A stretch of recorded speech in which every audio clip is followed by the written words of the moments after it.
Alright, in this video I'm going to show you how to remove center console from the 2014 Mustang, automatic or manual. It's pretty much the same thing when it comes to a shifter. So first thing is you want to do is you want to remove this plastic trim which comes up, and the next thing is you want to pull on this piece itself up.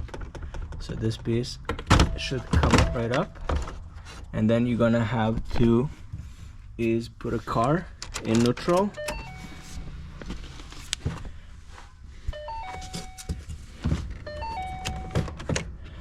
So that way it can come over that. So next thing is you want to do is you want to disconnect everything on the bottom of it, and you should be able to move that to the side, and then you'll have connectors like this on the bottom, and then you can disconnect this by just getting it in the back and then pushing this piece over just like that. And the next thing is gonna be 2 screws in here.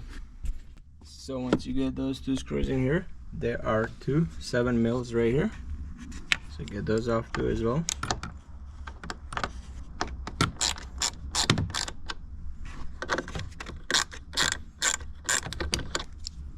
So next thing is you want to separate it down here by the legs, also on this side too.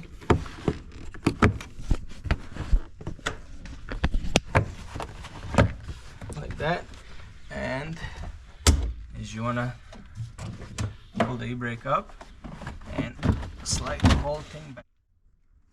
Alright, I got the boot over the handle, and then we're just gonna kind of fish it over, but I gotta put the manual, I gotta put a transmission in neutral or far back, and then you just gotta work it up. I have one more connector here.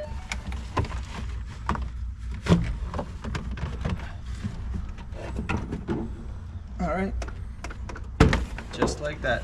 Center console is out, and this is where the module sits for the airbag. I had to kind of fish that out from the bottom, but that's how the center console comes off. So now I'm gonna just clean this up, and that's it.